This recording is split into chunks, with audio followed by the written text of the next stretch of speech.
Once you've gotten used to a ketogenic diet, you're going to want to push your results to the next level. So if you've got your grocery list and your meal planning under control, then it's time to start thinking about intermittent fasting.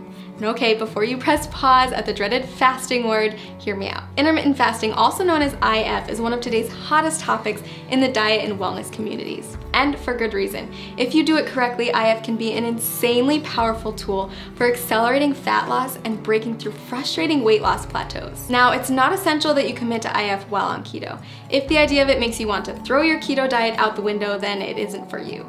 But if you're up for another adjustment with the potential to ramp up your weight loss and turn you into a fat burning machine, then keep watching. IF basically boils down to two terms, feeding and fasting.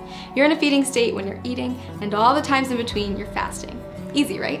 Okay, so here's the deal. There's several different methods for fasting, and you get to choose which one works best for your lifestyle. Most people find that at least one of the following is compatible with their life and fits well into their daily routine. Option 1, skip meals that prolong the time your body's in a fasting state. Most people choose to skip breakfast or lunch. Option 2, rely on the eating windows method. This approach involves eating between a 4 and 7 hour window every day and fasting for the rest of it. Option 3, not for the faint of heart. Your third choice is to commit to a 24 to 48 hour cleanse. It's more of an extended fast, and I don't recommend it if you're just getting started with IF. So how do you know which option is best? If you're just getting started with fasting, option 2 is probably the way to go. We've found that restricting yourself to specific eating windows tends to work well for new fasters. For example, tons of people have tremendous success only eating between 5 and 11 p.m. And don't forget that the time you spend asleep will account for a chunk of that time. Let's take a closer look at how it works. Say you finish eating at 6 p.m. and start eating again at noon the next day. That means you fasted for 18 hours and eaten for 6. In other words, you've achieved an 18-6 window. If you finish eating as early as 5 p.m. and don't eat again until noon the next day, then you've fasted for 19 hours and eaten for 5, or you've achieved a 19-5 window. You don't have to adhere to IF every day. You can try it out once a week at first, listen to your body, and then add in more IF days over time. So why does IF work anyway? The first and simplest reason is that our bodies can only take in so much food at a time.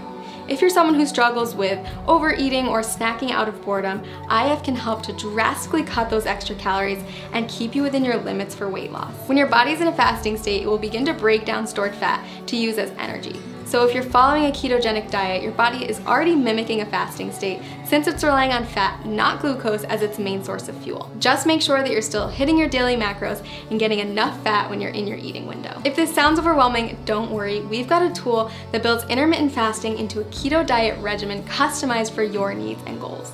Click the link below this video to discover your personalized plan. And keep in mind that the benefits of IF go far beyond weight loss. After all, there's a reason why every wellness community is talking about it, and why thousands of today's top performers have made it a part of their daily routine.